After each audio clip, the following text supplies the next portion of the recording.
Hello all, जय माँ लक्ष्मी, जय भोलेनाथ। दोस्तों कैसे हैं आप सब लोग। आज का जो ये वीडियो है ये दो इंपॉर्टेंट क्वेश्चंस को क्लियर करेगा। पहला क्वेश्चन आपके दिमाग में जो अरे यार मुझे कोई समझता क्यों नहीं है ये लाइन जो आपके सभी के दिमाग में हर वक्त चलती है और इस जर्नी में आने के बाद तो कुछ ज़रूरत से ज़्यादा चलती है, दौड़ती है कि मुझे कोई भी नहीं समझता है, मुझे कोई भी नहीं समझ रहा है इस दुनिया के अंदर सही हूँ या गलत हूँ, या मैं क्या कर रहा हूँ और मैं क्यों कर रहा हूँ, ये तो किसी को जानना ही नहीं है। बस सबको ये देखना है कि मैं क्या करे जा रहा हूँ ये, या मैं क्या करे जा रही हूँ ये, ऐसा मैं करती क्यों रहती हूँ। ये सवाल सबके दिमाग में है, मगर इसका जवाब किसी के दिमाग में नहीं है। कोई समझना नहीं चाहता, कोई मुझसे पूछना ही नहीं चाहता। असल में बात इतनी है कि कोई पूछना ही नहीं चाहता है, ये रहता ना आपके दिमाग में सवाल। और दूसरा ये सवाल कि क्यों आखिरकार मैं उस चीज़ पर भरोसा करती जा रही हूँ या करता जा रहा हूँ जो मुझे दिखाई ही नहीं दे रही है इस दुनिया में होती हुई। भले ही सिंबल्स कुछ भी दिख रहे हैं, साइंस कुछ भी दिख रहे हैं, उतने नेगेटिव काम मेरे साथ हो रहे हैं जितने पॉजिटिव साइंस मुझे दिखाए जा रहे हैं। यानी कि साइंस तो बिल्कुल पॉजिटिव है, वो बिल्कुल नेगेटिव रहा है। तो मैं कैसे विश्वास कर लूँ वो सब कुछ पे जो कहते हैं कि 5D वर्ल्ड में हो रहा है, सब पॉजिटिव है, सब कुछ ऐसा नहीं है, इतना बुरा नहीं है जितना मुझे लग रहा है, और ये सब होने वाला है, वो होने वाला है। मैं कैसे भरोसा कर लूँ, क्योंकि मुझे तो दिखाया कुछ और ही जा रहा है। ठीक है ना। तो ये जो चीज़ें हैं, अब मैं आज ये दोनों क्वेश्चंस आपके आगे क्लियर करने की कोशिश करूँगी। मेरा मानना है कि आपका जो सवाल है आपके दिमाग में अच्छे से इसके आंसर बैठेंगे।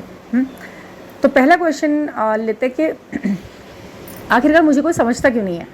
देखिए, आपको कोई समझता क्यों नहीं है वाली लाइन आपके दिमाग में क्वेश्चन बन के तब आती है जब आपको हर कदम पे अपने आप को साबित करना पड़ रहा होता है। यानी कि साबित जब करना पड़ रहा होता है कि जब आप जितने भी काम कर रहे हैं सब उल्टे हो रहे हैं। जो कुछ भी आप चाहते हैं, सोचते हैं, करना चाहते हैं, शो करना चाहते हैं, सब कुछ उल्टा ही सामने वाले को दिखाई दे रहा होता है, और उसके साथ हो भी ऐसे ही जाता है। आपकी इंटेंशंस कितनी भी प्योर हो, कितनी भी सीधी हो, कितनी भी सटीक हो, पर इंटेंशंस हमेशा सामने वाले को उल्टी दिखाई दिया। आप the most understood person in this world महसूस करते हो अपने अंदर ही अंदर अपने आप को। आप कहते कुछ हो, दूसरों को लगता कुछ है, आप शो कुछ करना चाहते हो और हो कुछ और जाता है। और पूरी जान पहचान में, पूरी रिश्तेदारी में, जितने भी आपके जान पहचान के लोग हैं, आसपास के लोग हैं, फ्रेंड सर्कल हैं, यहाँ तक कि आपके मम्मी पापा भी आपको बिल्कुल उल्टा उल्टा समझते चले जाते हैं, उल्टा उल्टा मानते रहते हैं, आपको हमेशा गलत मानते हैं और अंडर एस्टिमेट करते हैं। मतलब कि आपकी वर्थ, आपकी योग्यता, एबिलिटी आपको उनको कुछ नहीं दिखाई देती। आपको खुद को पता है कि आप कितने एबल हो और आप किस काम को बड़े अच्छे से कर पा रहे हो और कर भी रहे हो। आपने पूरी तरह साबित भी कर दिया अपने आप को कि देखो देखो मैं ऐसा करता हूँ। बल्कि मेरे जितने भी सारे सिबलिंग भी हैं ना, 3-4 लोग हैं, आप जो भी हैं, आप वो नहीं इतना अच्छा कर रहे, फिर भी उनकी तारीफ़ आपसे ज़्यादा हो रही है, वो लोगों में अच्छे से प्रेजेंट किए जा रहे हैं, उनका सोशल सर्कल बहुत अच्छा है, आपको सब मिसअंडरस्टूड करते रहते हैं, जबकि आपका मन, तन, धन सब बढ़िया है, प्योर हैं आप। ठीक है ना। ये क्यों होता है आपके साथ, मैं बताती हूँ। आप वो चूजन वन है जिनको ईश्वर ने कुछ सिखाने के लिए इस धरती पर भेजा है। सबसे पहली बात तो वो है कि आपको सिखाना, ये जो वर्ड है ना सिखाना, जीने नहीं आए हैं, सीखने आए हैं आप यहाँ पर। एक तो अपने लिए ये वर्ड बिल्कुल बदल के रख दीजिए कि मैं यहाँ जीने आया हूँ, ज़िंदगी जी रहा हूँ, ज़िंदगी कट रही है ना, ज़िंदगी सिखा रही है, सीख रहा हूँ। Only this is the line for you. सीख रहा हूँ, सिखा रही है। ठीक है।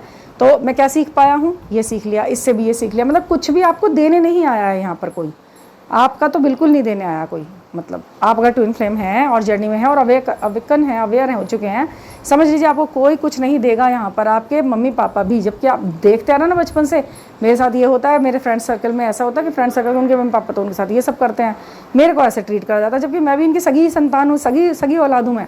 ऐसा लगता है ना, बट भले ही वो इतना बुरा कुछ नहीं है, सब नॉर्मल है, पर आपकी एक्सपेक्टेशन भी थोड़ी ही होती है, वो भी पूरी नहीं हो पा रही होती है उन लोगों से। प्यार की, लाड़ की, पैम्परिंग की, और बाकी सब चीज़ें हो रही हैं आपके साथ। ठीक है, आपको अच्छी स्कूलिंग मिल रही है, आपको अच्छा सब ठीक है, सब कुछ नॉर्मल है, बट फिर भी एक कहीं ना कहीं एक क्वेस्ट, एक सम्मान की, मुझे कोई लाड़ प्यार दे, मुझे कोई पैम्पर करे, मुझे कोई समझे, लोग मेरा रेफरेंस दें, ये चीज़ें तो रही जाती है ना कि उसे देखो, उससे आप किसी का उदाहरण ही नहीं बन रहे, जबकि आप इतना अच्छा सब कुछ कर रहे हो और आपसे घटिया लोग उदाहरण बन रहे हैं लोगों के, है ना। जो वो लोगों के अंदर जो योग्यता है ही नहीं, उसके बारे में बोल के लोगों को बताया जा रहा है। अब उसे देखो, उसे वो ऐसे करती है, वो उसकी बहू, वो कितनी अच्छी बहू है, तुम देखो जरा अपने आप को, जबकि तुम उससे जानते हो अच्छे से 1000 लाख गुना अच्छे इंसान हो तुम उस बहू से, बट फिर भी आपको साबित करना पड़ रहा है, उसमें भी आप जीरो आ रहे हैं। ठीक है ना। ये जो चीज़ें हैं, बहू या बेटी या स्टूडेंट जो भी हैं, ठीक है ना, एक बार को ना आपके बाहर के लोग आपको फिर भी अप्रिशिएट कर जाएंगे, जो आपका ब्लड रिलेटेड नहीं होते हैं, जो आपके बाहर के लोग हैं, उनमें आपका फिर भी ठीक हो जाए। जितना क्लोज इंसान होंगे ना, वो आपको नहीं समझेंगे। इसके पीछे का मैथ समझो आप। देखिए, जर्नी में आपको डालना है, सिखाना है आपको। सीखेंगे कैसे आप? उन चीज़ों से, उन लोगों से जो आपके बिल्कुल पास होती हैं। ठीक है। जो आपके दूर हैं वो आपको कुछ सिखाएंगे नहीं, वो आपको अप्रिशिएट करेंगे या फिर वो आपको नापसंद करेंगे, ठीक है, डिसलाइक करेंगे या लाइक करेंगे, उनसे आपको बहुत ज़्यादा कोई फ़र्क पड़ता भी नहीं है। बाहर के इंसान कितना भी प्यारा सुंदर अच्छा बोल दे, लेकिन जब तक घर के 4-6 जने जो भी हैं वो ना समझे ना, आपको अपनी वर्थ दिखाई नहीं देती, वो महसूस नहीं होती, तो वही आपको ईश्वर ने देनी नहीं होती है। इसीलिए आपको दुख में रखा फील करा दिया जाता है कि आपके बिल्कुल नियर डियर जो लोग होते हैं ना, अगर वो आपको समझने लगे तो आपकी लाइफ स्मूथ नहीं हो जाएगी। जब सड़क बिल्कुल स्मूथ होगी तो स्पीड ब्रेकर से बचना के बाद क्या करना, ये कैसे आएगा, ये बताइए आप। आपकी मम्मी आपको सही समझ गई, अब तो आपकी लाइफ ठीक हो गई भाई। शादी से पहले की सारी लाइफ ठीक रहेगी, आपकी मम्मी आपको समझ रही है, अच्छी तरह से आपका साथ दे रही है, पैम्पर कर रही है, तो क्या सीखा, कुछ नहीं, पैम्परिंग हो रही है, अच्छे से बातें पूरी हो रही हैं, ज़िद पूरी हो रही है भाई मेरी, मैं तो अच्छा बच्चा हूँ एक, मैं क्या सीखूँगा, मैं तो नहीं सीखूँगा, कुछ भी नहीं सीखेंगे आप उस टाइम, ठीक है। और अब आपकी शादी होती है, आपकी सास ससुर आपके सारे इन लॉज वगैरह जितने भी मिले, वो अगर आपको ठीक से समझ रहे हैं, आपकी गलतियों पे पर्दा डाल रहे हैं, आपको कुछ मतलब कुछ भी नहीं कह रहे हैं, आपकी गलतियों पे छोड़िए, आपकी अपराधों पे भी आपको कुछ नहीं कहा जा रहा, तो फिर आप क्या सीखेंगे।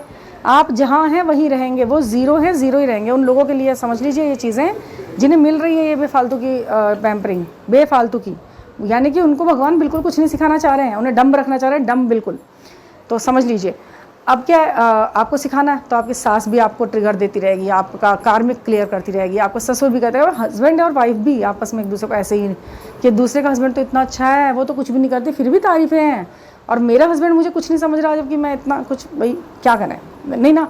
अगर आपको ये पास के लोग ही सब कुछ सही समझ लेंगे तो आप कुछ नहीं सीखेंगे। जितना करीबी इंसान होगा उतना ज़्यादा तेज ट्रिगर देगा आपको, उतना ज़्यादा आप तेज़ी से सीखने की ओर बढ़ेंगे। अब आ गई लाइन दूसरी कि कहाँ तक, आखिर कब तक सीखूँ मैं, फिर मेरी कभी क्लास का वो है या नहीं है, कभी रिज़ल्ट मिलेगा या सिर्फ परीक्षाएं ही होती रहेंगी। तो उसके लिए भी आप समझिए, रिज़ल्ट मिलता है, आप उस ड्यूरिंग सीखे वाकई में हैं या फिर सिर्फ फ्रस्ट्रेटेड होना सीखे हैं आप। अब मुझे अपनी मम्मी से भी बात नहीं करनी, मुझे अपनी सास भी बुरी लगती है, मुझे अपने पति के अंदर भी सारी कमियाँ निकाल दे, अगर ये वाली बात आ गई है दिमाग के अंदर तो फिर आप फिर बेकार हो गया। ट्रिगर झेलते झेलते भी आप सीखे नहीं, यानी कि हुआ ये है कि आप एग्ज़ाम में बैठे तो रहे लगातार, बट आप लिख कर कुछ नहीं आए, ब्लैंक कॉपी छोड़ कर आए हैं आप, समझ गए। उसे सीखना है, उसे लर्न करके उसे जीना है, और फिर उसे लिखना, उसे एग्ज़ाम में अच्छे से वो भी करना है, परफॉर्मेंस भी अच्छे से देना है आपने। वो अगर आपने दे दिया तो आपको रिजल्ट में वो चीज़ मिलेगी जो आप चाह रहे हैं, जिसको आप डिज़र्व करते वाकई में। सीख सीख के अगर सोना तपाया गया है तो वो कुंदन बना है या नहीं बना है, तभी तो उसकी वर्थ बढ़ी।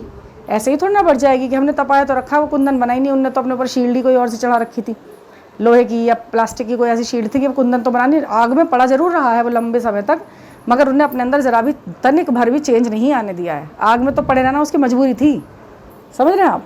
तो भी भगवान सोच लेते हैं कि कुछ नहीं होने वाला इस इंसान का, ये नहीं सुधरेगा। तो यहाँ है।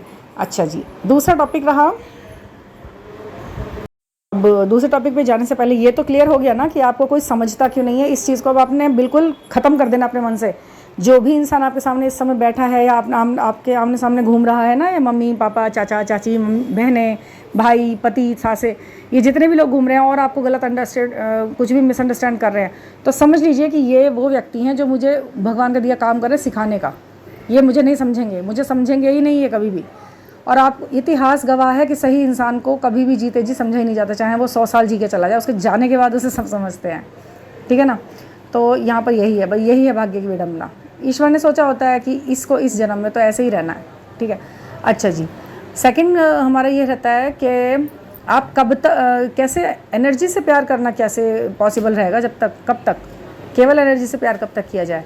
तो जब तक आप एनर्जी को ही सब कुछ नहीं समझ लेते, क्योंकि ये जो दुनिया है ना 3D वर्ल्ड की, ये नश्वर है और मटेरियलिस्टिक है, और ये इसका अंत है, नाशवान है। आप किसी ऐसी चीज़ से प्यार करने जा रहे हैं जो नाशवान है, यानी कि शारीरिक खूबसूरती, शरीर, सबसे बड़ी बात, लग्जरियस लाइफ, गाड़ी बंगले लैपटॉप कंप्यूटर, ये वो महंगा फ़ोन मोबाइल और मेकअप, बाहर की लग्जरी, बाहर का फूड, ये सब चीज़ें, इनमें जब तक आप खुशियाँ ढूंढते रहेंगे और इन चीज़ों से प्यार करते रहेंगे ना, पैसा सोना चांदी जेवर, जब इन चीज़ों से प्यार करते रहेंगे जब तक, तब तक आप भगवान की नज़र में एनर्जेटिकली एक्टिव नहीं हुए हैं, ठीक है। इनसे प्यार एक लिमिट तक ठीक है, क्योंकि ये ज़रूरत है जीवन की, बहुत अच्छी बात है। मैं कभी भी ये नहीं कहूँगी कि आप साधु संन्यासी वाली ज़िंदगी जीवन प्रेफर करेंगे तभी आप पूछेंगे, नहीं, इनके बीच में रहते रहते इनको छोड़ना, ये है महान काम। साधु बनना एक वो काम है, उन्होंने तो एक लाइन चुन ली, उन्होंने एक जीवन का तरीका चुन लिया, बट आप इनके बीच में रहते रहते अगर आप इनसे विमुक्त होते ना, जैसे आप देखते हैं ना डाउन टू अर्थ पर्सनैलिटी जिनकी भी होगी, अच्छे होंगे, पैसे वाले होंगे, रतन टाटा, ये सब अंबानी, अडानी, ये जो जितने भी बड़े बड़े लोग हैं ये डाउन टू अर्थ होते हैं, तभी इतने अच्छे अट्रैक्टिव लगते हैं। अगर ये जिस तरह से इनके पास इनका ऑरा है और अगर ये रिएक्ट भी बिल्कुल उसी तरह करने लगे तो वो शायद आपको इतने पसंद ना आएंगे। ये बात सेट है बिल्कुल, क्योंकि एटीट्यूड भर गया तो यानी कि ये तो अभी बहुत नीचे स्तर पे आ गया इंसान, बुद्धि से, आत्मीयता से, लेकिन वो कर क्या रहा है, सिंपल लुकिंग रख रहा है, बिल्कुल सिंपल सोच रख रहा है वो, बिल्कुल तभी तो वो प्यार योग्य बन गया है। जब इंसान के प्यार योग्य बन गया है तो भगवान तो सोचो उसे सबसे पहले प्यार लुटाएंगे भैया ऊपर से। डाउन टू अर्थ वाली बात रहेगी। थोड़ा सा कुछ होता है, थोड़ा सा कुछ अचीवमेंट हो जाता है, इंसान उछल के ऊपर को पहुंच जाता है, ये सब बहुत गलत बात है, ये नहीं होना। आपको एनर्जी से प्यार करना है और एनर्जीज को ही फील करना है। जब आप एनर्जीज से प्यार करने लगेंगे तो ये लग्जरियस लाइफ आपको बहुत छोटी और तुच्छ दिखाई देने लगेगी। पैसे भी अपने अकाउंट में बढ़ते हुए सिर्फ एक नंबर डिजिट लगेंगे आपको। तो यानी कि आपको एनर्जी, यानी कि किसकी एनर्जी आपके लिए पॉजिटिव है, किसकी सच में प्यार आपको है, जो आपको सच में प्यार दे रहा है, उसे आप महसूस करने लगे, उसे भी रिटर्न में प्यार देने लगे आप, उसकी वैल्यू समझने लगे आप, उसके प्यार को महसूस करने लगे आप, फील करने लगे, तब आपको एनर्जी से प्यार होने लगेगा। डेस्परेटली आप शरीर के पीछे नहीं भाग रहे किसी के, कि फिजिकल अपीयरेंस के पीछे नहीं भाग रहे आप किसी के, तो है ये आप एनर्जी से प्यार करने लगे हैं। और ईश्वर आपको उस लिमिट तक लेके जाता है। बच्चा होता है ना, जब छोटा सा पैदा होता है, जब भी आप ही होते हैं ना, वो छोटे से जो एक दिन के, एक महीने के, एक साल के, 2 साल के, तभी भी आप यही होते हैं, आप ही का शरीर होता है, इसी में वो आत्मा होती है। पर लग्जरी होते हुए भी आपको पता नहीं होता उसकी वैल्यू। चाहे बेटा राजा का हो चाहे किसान का हो, वो एक ही तरह सोच रहा है छोटा सा। तो उस प्योरिटी तक जाना है। वो एनर्जी से प्यार करता है, वो अपनी, उसे नहीं पता होता ये मेरी माँ है, इसने मुझे जन्म दिया है। जहाँ उसे प्यार ज़्यादा दिख रहा होता है वो एनर्जेटिकली तो प्यार, माँ के प्यार को एहसास कर रहा होता है ना। तो बस वही चीज़ें हैं।